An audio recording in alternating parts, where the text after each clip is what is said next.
Hi! Sa video ito ay ituturo ko sa inyo kung paano i-drawing ang equilateral hexagon. Sa mga naunang video ay nabanggit ko na sa inyo na ang isang equilateral hexagon ay 6-sided polygon na pantay-pantay lahat ng length of sides.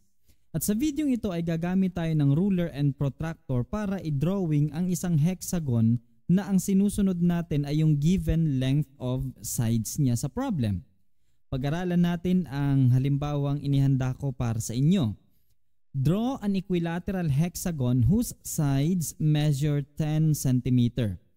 Ang gagamitin natin ay protractor and ruler. And the first step that we are going to do is to draw a line segment that measures 10 cm. So using our ruler, we have from 0 up to 10 cm.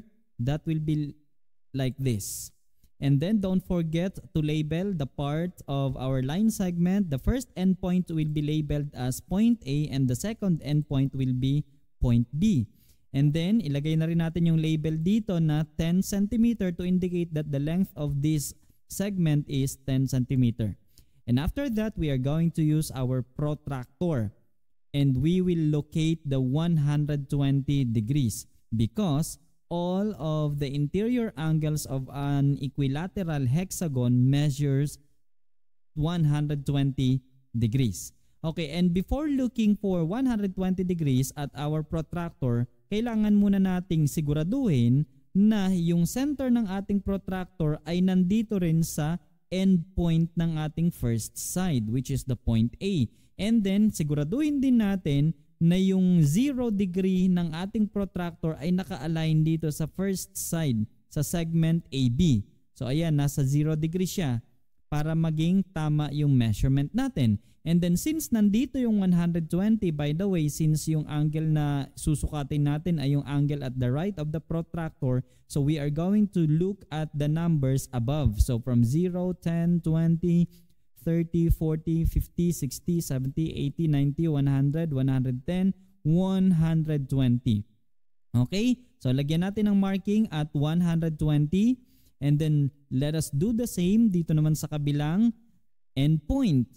So sa endpoint na B, hanapin din natin yung 120 markings, 120 degrees, and since nasa left side naman yung angle na mini-measure natin, ang titignan nating number ng protractor ay yung nasa ibaba. So from 0, 10, 20, 30, 40, 50, 60, 70, 80, 90, 100, 110, 120. 120 katapat niya ay yung 60 because they are supplementary angles. And so dapat nandito yung markings natin. Okay, lagay na natin yung ating pangalawang marking at gamit ang ating ruler makakapag-create na tayo ng second side. Okay, make sure lang na tama yung pagkakalapat ng ruler dito sa endpoint ng ating first side and at the same time, i-consider din natin yung ating marking dapat naka-align silang lahat. Okay, para hindi tayo magkamali. And after doing that, gumawa na tayo ng second side ng hexagon na ang sukat niya ay 10 cm. So just like this, ayan, 10 cm yung measure ng second side. Kasi nga naman equilateral yung kinikreate natin. Therefore, we are going to make sure that all of the sides will be equal to 10 cm as indicated in our problem. Okay, and then gawin din natin yung parehas na step dito kahit anong position ng ruler. Basta make sure lang na tama yung pagkaka-align natin sa vertex or sa endpoint ng first side at naka-align din siya dito sa ating marking as well. And then make sure na 10 cm yung sukat niya. At kapag ka nasigurado na natin na 10 cm, gumawa na tayo ng line segment. Ayan. And then we are going to do the same steps. Paulit-ulit lang siya hanggang sa makompleto natin yung number of sides. So again, ilalagay ulit natin yung center ng ating protractor dito sa endpoint ng panibagong side na gagawin nating basehan. Okay, and then hanapin natin yung 120 which is located at this point. Ayan, 120 and so lagyan natin siya ng marking. Sorry, ito pala yun, 120. And then, do the same sa kabila naman. Again, yung position ng ating protractor dapat ganito. Okay? And then, hanapin ang 120 degrees located dito. So, this will be the marking.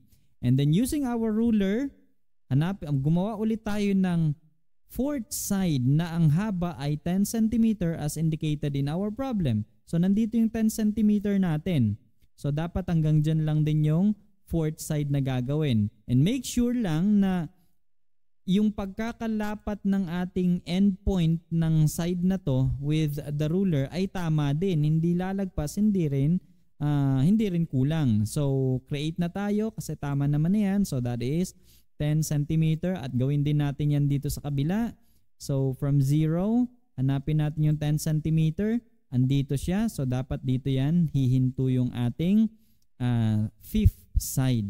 So just like this. Ayan. And then, gawin na natin yung pang-anim na side. And I think naman wala tayong ginawang mali sa mga steps, sa mga naunang part ng ating discussion.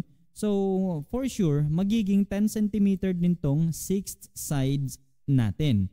So ayan, so sa nakikita nyo 10 cm din siya. Okay, so gawin na natin yung pang-anim na side and ayan, tapos na yung ating equilateral hexagon.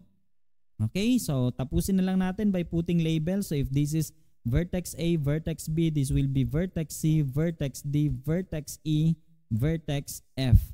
And indicate na rin natin that the length of all of the sides is equal to 10 cm, 10, 10, 10, 10 cm. And we are done. Tapos na natin gawin ang equilateral hexagon na ang sukat ng lahat or ang haba ng lahat ng kanyang sides ay 10 cm. Okay, try this task to try your understanding also. So draw an equilateral hexagon whose sides measure 5 cm. Okay, same steps but if you have another steps, pwede nyo rin namang gamitin yun. Maraming paraan para makapag-draw tayo ng equilateral hexagon. Okay, thank you so much for listening and have a nice day.